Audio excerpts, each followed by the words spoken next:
Maya and Renee are both 27. Both make $61,000 a year. Both sign leases on the same street in the same month, 3 buildings apart. Maya's apartment is nicer. Granite counters, a gym in the building, a doorman who knows her name by week 2. Renee's apartment has a window unit AC that rattles like it's filing a complaint, and a landlord who takes 4 days to answer texts. 10 years later, Maya is 37 and she's still renting. Renee is 37 and she owns 2 properties outright, on paper anyway, and something else that mattered more. It wasn't the apartments. Maya's rent and Renee's rent were, for the first 3 years, within $40 of each other. It wasn't income. They got raises on almost identical timelines. It wasn't the market. They lived in the same city the entire decade. The thing that separated them was sitting in a spreadsheet neither of them opened for 2 years, and by the time Maya opened hers, the math had already made its decision without asking her. My name is Nick, and today we're calculating what affordable rent actually costs you over 10 years. Not the rent itself, the version of your life that never got funded because the rent was affordable. If you've ever felt weirdly guilty for renting, even though every calculator tells you it's the smart, flexible choice, hit subscribe. This is the video where we find out why that guilt might be your gut doing math your calculator refuses to. And before anything else, I'm not a financial advisor, this isn't financial advice, and I'm not here to tell you renting is a mistake. Renting is not the villain of this video. Passive math is the villain of this video. 2 numbers are going to carry us the whole way through, so let's set them now. $1,800 is the rent. 3% is what rent does to itself every single year, whether you're paying attention or not. Everything else you hear today is one of those 2 numbers wearing a different outfit. Here's the promise the internet keeps making you. Rent is dead money, sure, but it's flexible, it's low risk, and you invest the difference instead. That sentence is technically true, and almost nobody actually does the second half of it. That's not an insult, that's a documented pattern, and we're going to watch it happen in slow motion.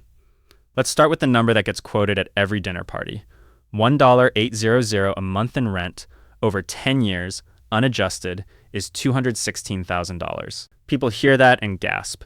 And honestly, it's not even the real number, because it assumes your rent never goes up, which it will, every year, like a birthday you didn't ask for. At a modest 3% annual increase, which is conservative for most cities over the last decade, that same lease costs you closer to $247,000 across 10 years. Not $216,000, $247,000. The gap between those 2 numbers, $31,000, is just rent, quietly renting more of your future to itself. But here's the thing. That number alone doesn't mean anything, because spending money on shelter isn't optional. Everyone needs a place to live. The real question was never rent versus zero. It was always rent versus the other thing you could have done with the gap. And there is a gap, because renting is, in almost every city in America right now, cheaper month to month than owning the equivalent unit. That's real. That's the flexible, low-risk pitch, and it's not a lie. So let's meet Maya and Renee properly, because this is where the pitch either holds up or falls apart. Maya's rent starts at $1,800. Owning that same unit, mortgage, taxes, insurance, maintenance, the whole stack, would run about $2,650 a month. So Maya is saving $850 a month by renting instead of owning. $850. That's not nothing, that's real breathing room, and it's exactly the number every rent and invest the difference. Video promises you'll pocket and grow into a fortune. Renee has the identical $850 gap. Same rent, same hypothetical ownership cost, same starting point. The only difference between Maya and Renee, the only one, is what happened to that $850 every single month for 10 years. Renee automated it. The day she signed her lease, she set up a transfer, $850 straight into a total market index fund, the same day her rent was due, so it left her account before she ever got attached to it. She never saw it as spending money because it was gone before it existed as a choice. Maya meant to. Maya genuinely, sincerely meant to invest the difference, and for the first 4 months she did, and then her car needed brakes, and then a friend's bachelorette in Nashville came up, and then it was just easier to let it sit in checking as a cushion, and cushions have a way of getting spent by things that feel urgent at the time and invisible in hindsight. This isn't a character flaw.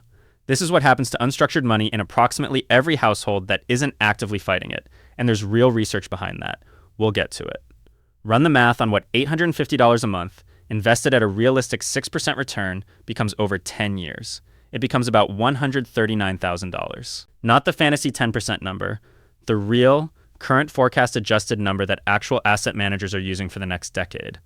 $139,000 sitting in Renee's account, built entirely from money that Maya also had, every single month, in the exact same amount. Maya has some of it. Life happens, and by year 10, she's managed to keep about $31,000 invested, sporadically, mostly during months nothing went wrong. That's not failure, by the way. That's more discipline than most people manage. It's just $108,000 less than Renee, and that gap has a name, and the name isn't rent. The name is friction, the distance between what you intend to save and what actually survives contact with your life. Here's the part that should genuinely bother you. Vanguard's research on automatic enrollment and automatic escalation in retirement accounts found that participation in savings rates jump dramatically the moment a decision becomes the default instead of a choice you have to remake every month. Translate that out of retirement speak. The problem was never that Maya lacked the money or the discipline in some deep character sense. The problem is that invest the difference is a sentence, not a system, and sentences don't survive a bachelorette party in Nashville. Systems do. So that's lever one, and it's the boring one, the one that doesn't make for a dramatic thumbnail. Automate the gap the day you sign the lease, or the gap quietly evaporates into a version of your life you can't quite point to afterward. Now let's talk about the number nobody puts in the rent versus buy calculator, because this is where it gets genuinely uncomfortable.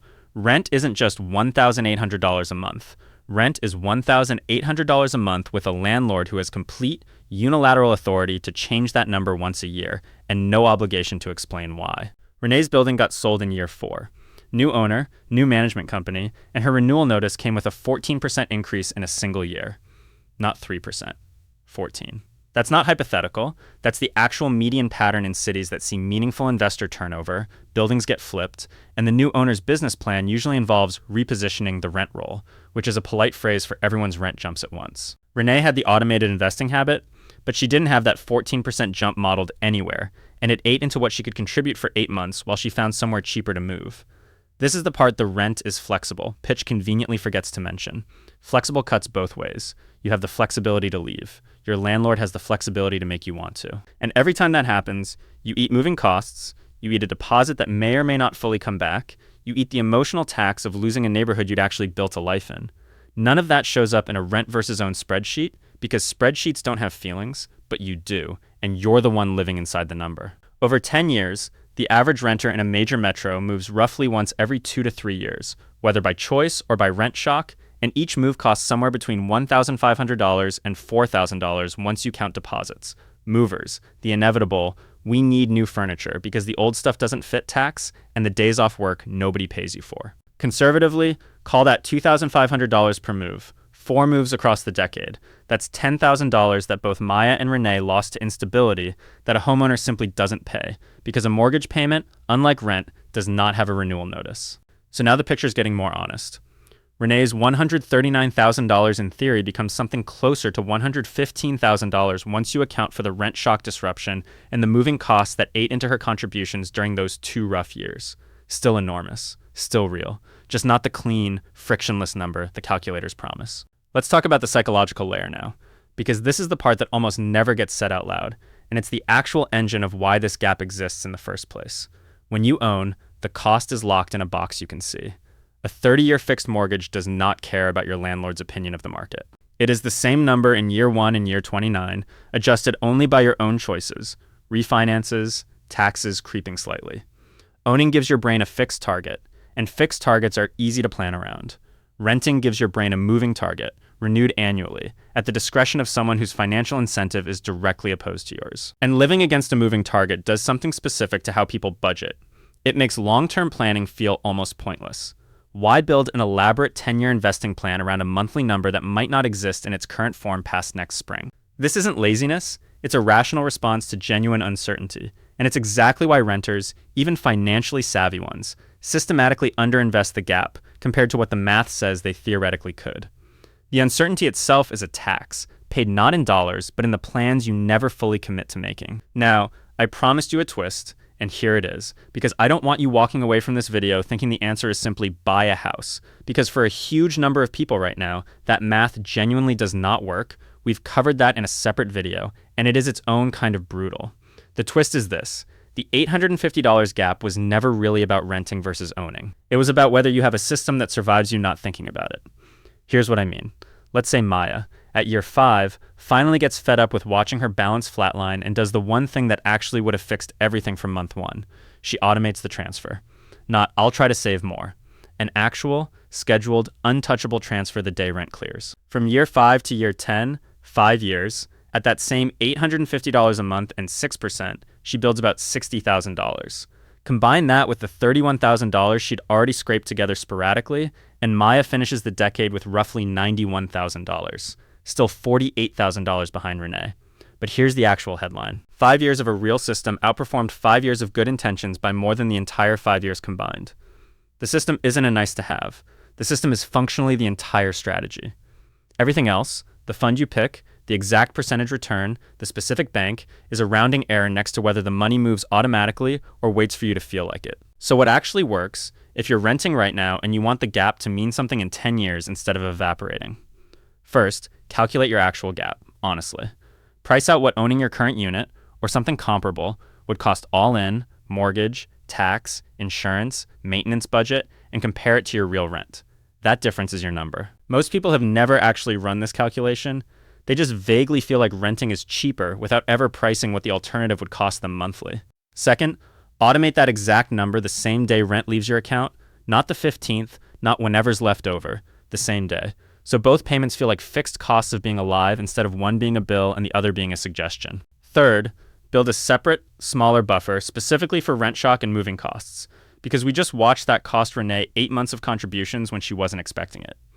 Even $3,000 to $5,000 set aside for "my landlord surprises me" means a bad renewal notice doesn't derail the entire system you built. Fourth, and this is the one nobody wants to hear, stop treating "I'll invest the difference" as a plan. It's a sentence. Plans have automation. Sentences have Nashville bachelorette parties. Which brings us back to Maya and Renee, 10 years later, on the same street, 3 buildings apart, still. Renee didn't get there because she was smarter, or more disciplined as a person, or made more money. She got there because on one specific day, 10 years earlier, she made one decision about a transfer date, and then never had to make that decision again. Maya's story isn't a cautionary tale about failure. It's a much more common story than the internet wants to admit. The story of someone who had every intention and no infrastructure, and infrastructure, it turns out, beats intention roughly every single time money is involved. So here's the actual question, and it's the one I want you sitting with after this video ends. Forget rent versus buy for a second. If the $800 or the $600 or whatever your specific gap turns out to be left your account automatically tomorrow, the same day, every month, without you having to decide anything, what would you actually build in 10 years without ever having to feel disciplined about it at all? Because that number is sitting in your bank account right now, doing absolutely nothing, waiting for a system that costs you nothing but 5 minutes to set up.